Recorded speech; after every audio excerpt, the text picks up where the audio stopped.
Please start the session. We are on live. Should I start? Yes, yes. Hi, good afternoon. My name is Riccardo Perfetti. I'm the Chief Medical Officer at Applied Therapeutics. Welcome to the breakout session on SORD deficiency. There will be two presentations, one from Professor Michael Shai from University of Iowa, who will provide an overview on CMT deficiency caused by SORD deficiency. After the presentation of Dr. Michael Shai, I will give you an overview of the ongoing clinical trial with an investigational drug aiming at reducing sorbitol in patients with SORD deficiency. We're going to start off with the video recorded for Dr. Michael Shai.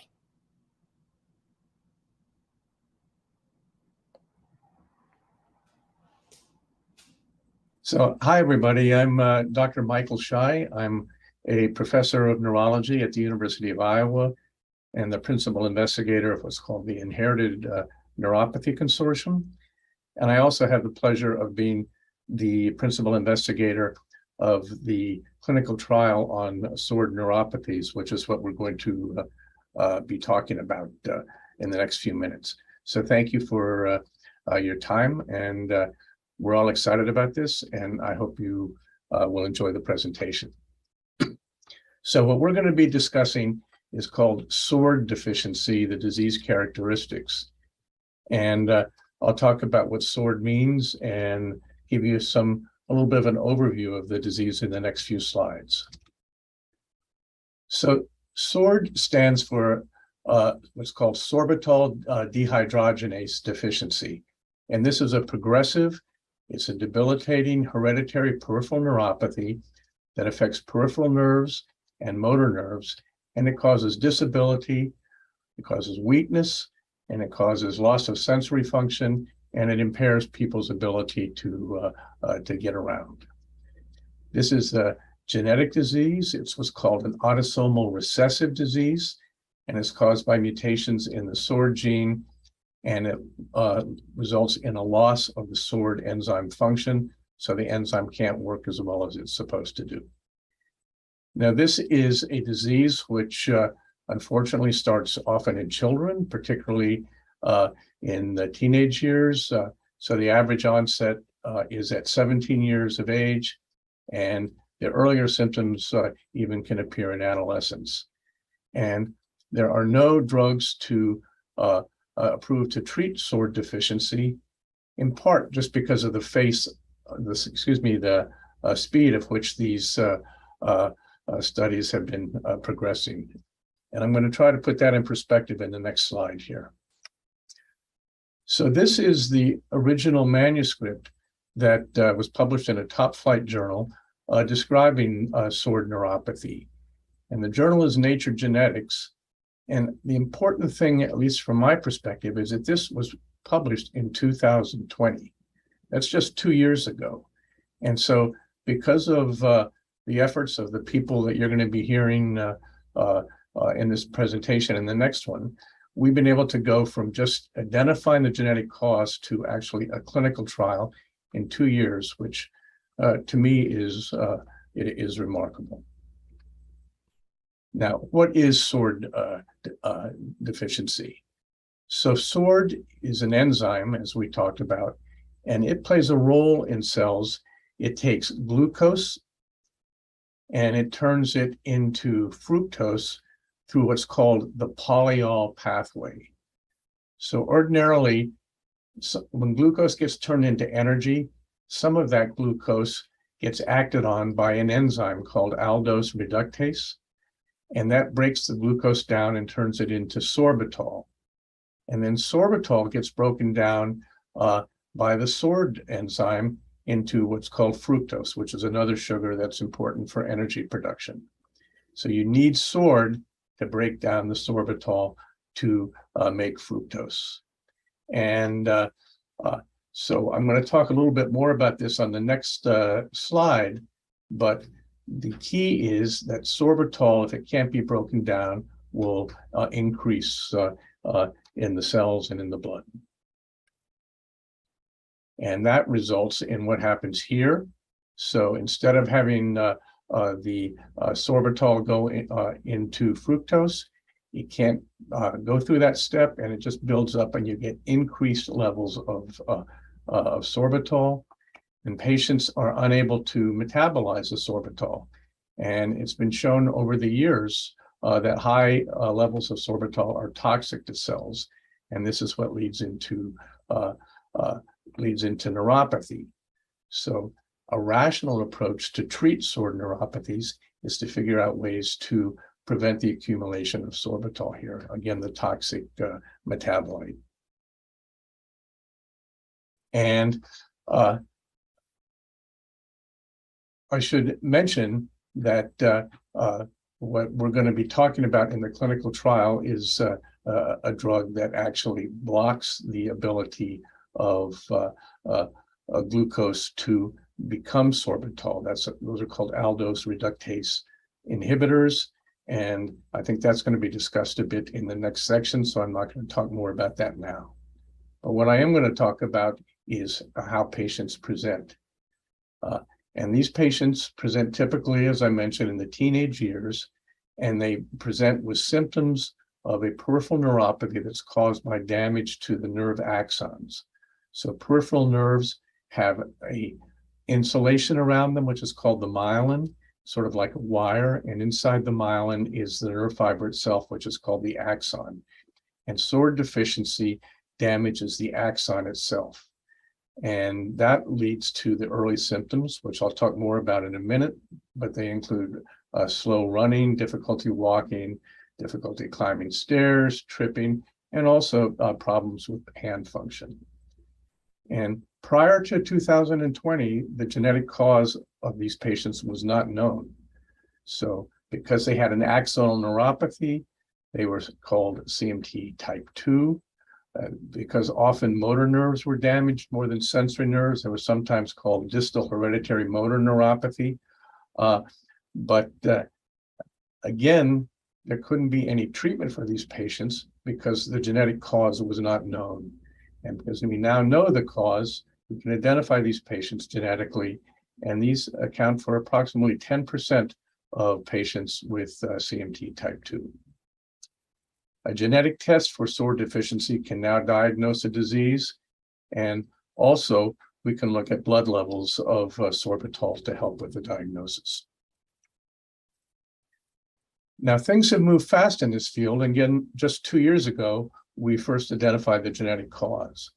But because of the efforts of the Inherited Neuropathy Consortium and because of the efforts of Applied Therapeutics, we're able to really push on getting natural history data together so that we could begin to see what the normal progression of SORD neuropathy was like, so that when we have treatment trials like we're doing now, we'll be able to tell if the treatment is altering the normal progression of the disease.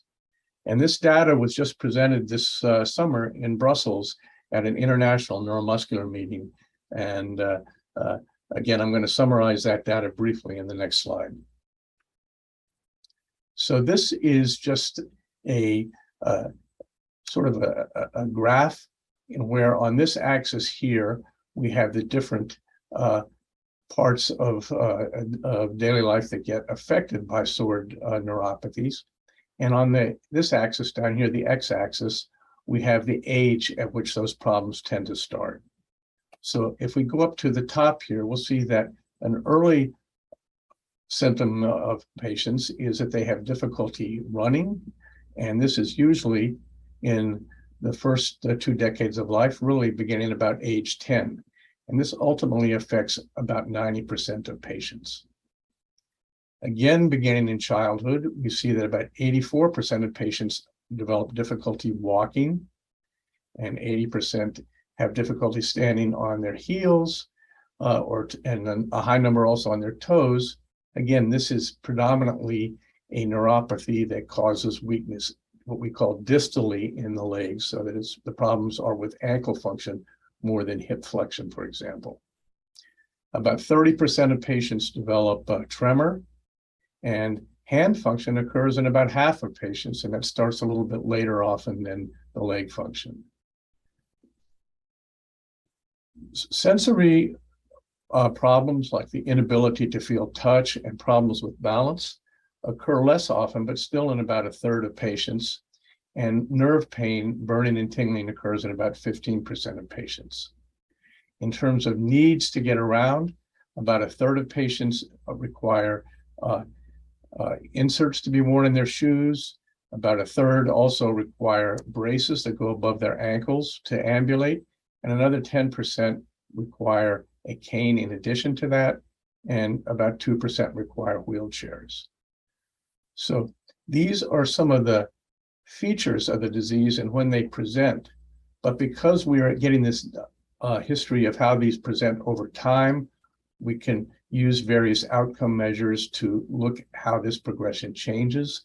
And this is really enabling us to have a clinical trial where we can really carefully interpret the results. And what I'm going to do next is turn it over to my colleague who's going to describe the clinical trials that we're going to be that we're involved with SORD deficiency, and hopefully in which we can alter the course of this disease. So my colleague is Riccardo Perfetti, and I'm going to turn this over to Riccardo now, and thanks for putting up with me. Okay.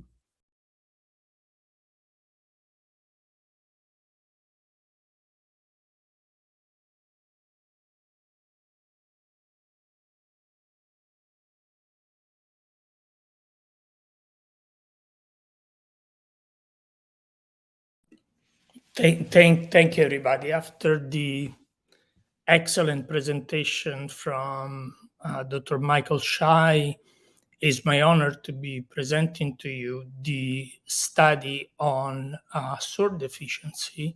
The clinical trial that we're conducting is called the INSPIRE clinical trial. Dr. Michael Shai gave you an overview on the mechanism of disease, the one that was elucidated only 2 years ago.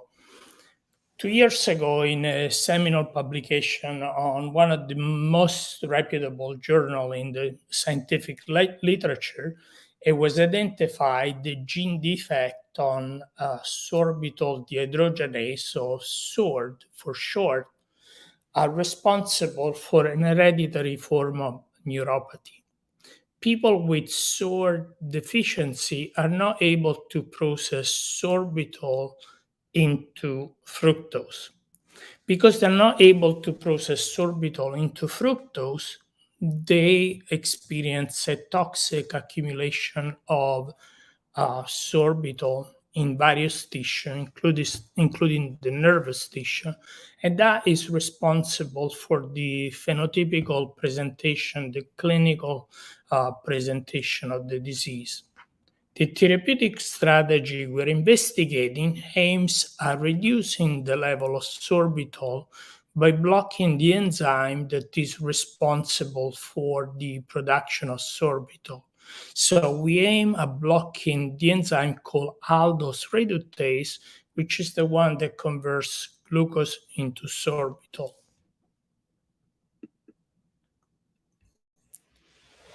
Several studies have preceded the clinical investigation that we have just started in the trial called INSPIRE.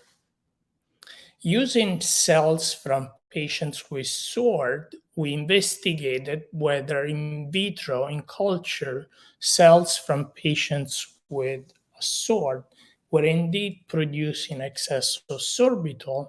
And we also demonstrated that the culture of cells with the inhibitor of the enzyme we're studying, the inhibitor of aldose reductase, was able to reduce the level of sorbitol. So if you look at the slide projected on your screen and you focus on the left part of the slide, you see that the gray bar is the level of sorbitol that is present in cells obtained from patients with SORD deficiency. That is much higher than what you see in healthy individual, which is the first bar in the graph, the very tiny little one. So patients with SORD deficiency have a very, very high level of sorbitol. If they're treated with 80007, the molecule that we're studying, we produce a very massive reduction of sorbitol in the culture of cells. And obviously, more time goes by, more significant is the reduction. So this study shows that taking cells from patients with the disease is acceptable when exposed to 80007 to normalize the level of sorbitol. In acquiring additional data to support the science, we investigated the ability of 80007 in animal model not only to reduce the level of sorbitol, but produce a biological effect that was supportive of the clinical benefit. So the animal that was studied is a Drosophila, is an animal model of disease. These animals were made such to be missing the enzyme sorbitol dehydrogenase. If we expose the animal to 80007, we're able to prevent the neurological damage that is associated with SORD deficiency. If you focus on the lower panel in this slide, the green fluorescent panel at the higher magnification, and you start off by looking at the left lower corner, you see a structure that is very architecturally harmonic, very elegant, very well structured. In the middle, you see what happens in the animal that lacks SORD as a gene, and you see that there are some holes from a technical point of view. It's called vacuolization. If the animal is exposed to 80007 despite the presence of the gene defect, you see what is represented on the right lower corner, which is a structure that is nearly intact. So exposure to 80007 restores the integrity of the architecture of the nervous system in this animal model. These are all studies either in culture or in an animal model. The question you may be asking, how relevant is this to patients? So the study we conducted next was a pilot study in 8 patients with sorbitol dehydrogenase deficiency. In these patients, 80007 significantly reduced sorbitol within 30 days. If you focus on the left part of this slide, you see in gray 8 different bars. Each bar is the level of sorbitol in 8 different patients with SORD deficiency. Exposure to 80007 reduced the level of sorbitol, which is shown by the green bar. So in each and every single patient, there was a very significant reduction of sorbitol in vivo in the clinic. 80007 in these patients was safe and well tolerated. The pharmacokinetic demonstrated that the drug could be considered once daily. The reduction of sorbitol was very meaningful. Interestingly, we also observed the patients at baseline prior to the initiation of treatment had the highest level of sorbitol were the one with the more severe presentation of the disease. All of this data supported the designing of the clinical trial, the INSPIRE clinical trial. The study is a double-blind, randomized, placebo-controlled study. They will enroll up to 50 patients of age older than age 16. They're randomized on a 2-to-1 scheme. Every 2 patients exposed to AT-007, there will be 1 patient exposed to placebo. In the very first part of the study, there will be an intense monitoring of the biomarker. I mentioned sorbitol multiple times, and that will be measured quite frequently. Patient will continue the study, and the translation of that benefit in lowering sorbitol will be continuously evaluated. At 24 months, the study will be stopped, and if the study is positive, patients that have been exposed to placebo will be offered the opportunity to be on the active drug. Where is the study conducted? Well, the study is conducted in many sites in the United States. We obviously made sure that all of the center of excellence in managing patients with SORD deficiency were involved. And in fact, as you can see from the map, we have quite a wide distribution of sites within the United States. There are also 3 European countries participating to the study. Those are the United Kingdom, the Czech Republic, and Italy, with their own centers of excellence. So in the US, the range of age of patients eligible to participate to the study is 18 to 55. In Europe is 16 to 55. This depends on the different regulatory requirements between European countries and the United States. If you are interested in participating to the study, here you have an email address that you could contact, and it's a very simple one to remember. Is SORD, SORD, at appliedtherapeutics.com. If you like to learn more about the study, you can also go to the web and search the site called www.appliedtherapeutics.com/inspire. So some practical advice for people who are interested in the study: if you have the diagnosis of SORD deficiency, you can contact us to be considered for the study.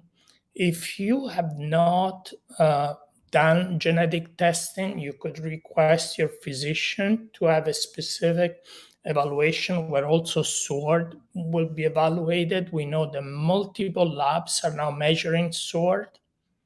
If in the past you got a genetic evaluation, but not specific gene defect has been identified, you may even want to request a repeat, or you may also take advantage of the fact that many labs offer the opportunity of samples to be retested once new findings on genetics become available. So in other words, because SORD gene identification was only recent, many labs can rerun your sample and evaluate whether you carry a SORD gene defect.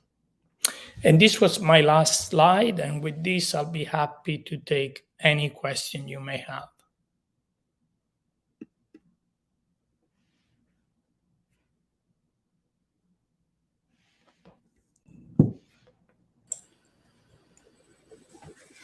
Hello, Dr. Perfetti. Thank you so much. That was really interesting presentation. I'm Catherine Forsey. I'm here from the CMTA. There's a few questions that have come in the chat, so I was just going to ask the first one that's coming from Clarissa, and she just asked, does eating foods high in sorbitol accelerate the disease progression?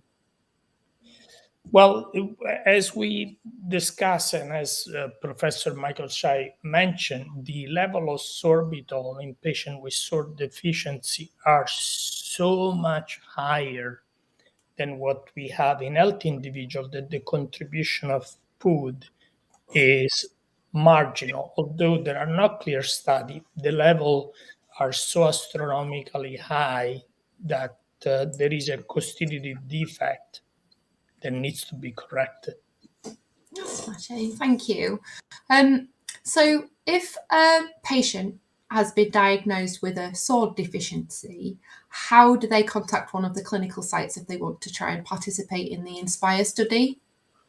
Yeah, so we obviously understand that sometimes to have access to clinical study is not the easiest thing. Obviously, the study we're conducting is registered through the clinicaltrial.gov, so it's very easy to acquire additional information. But sometimes those information are a bit too technical, so we have supplied with a website that provides information, and perhaps even easier will be a simple email, which is the one at sword@appliedtherapeutics.com, where we could function as a liaison to the clinical site. We try to favor the association with sites that are close geographically, uh, and that may facilitate the journey for patients, not only the physical journey, but also the search through the web.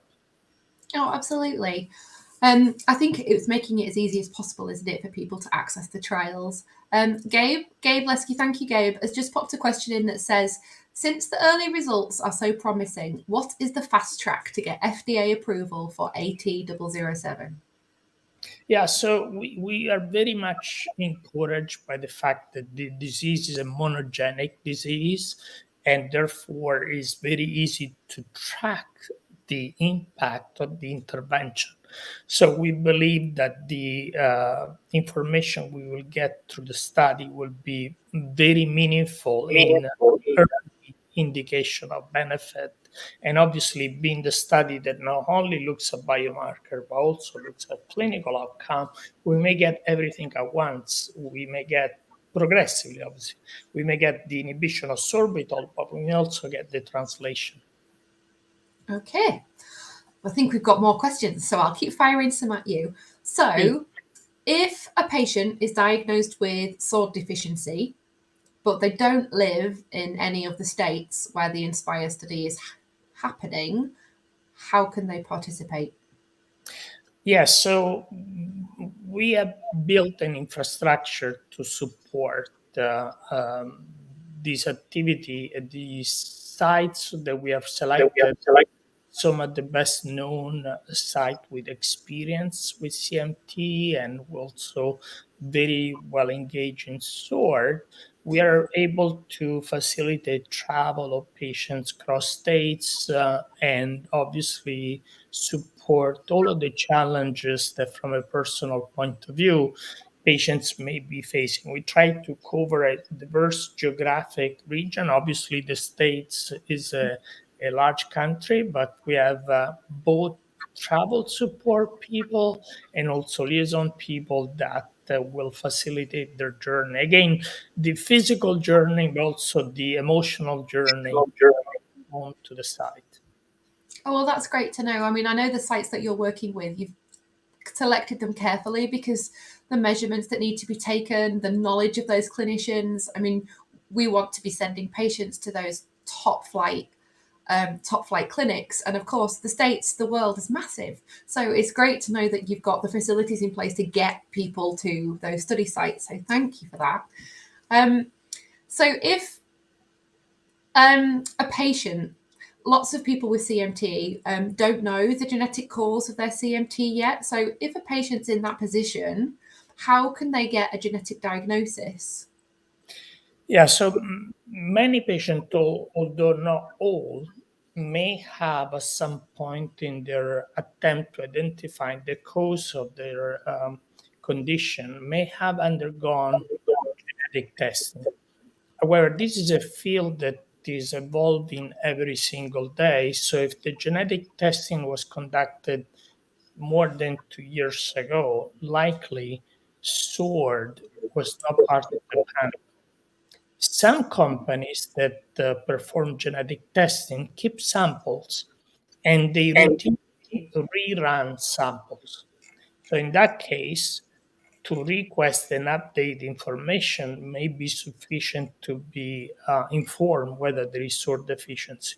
The other venue will be to be retested.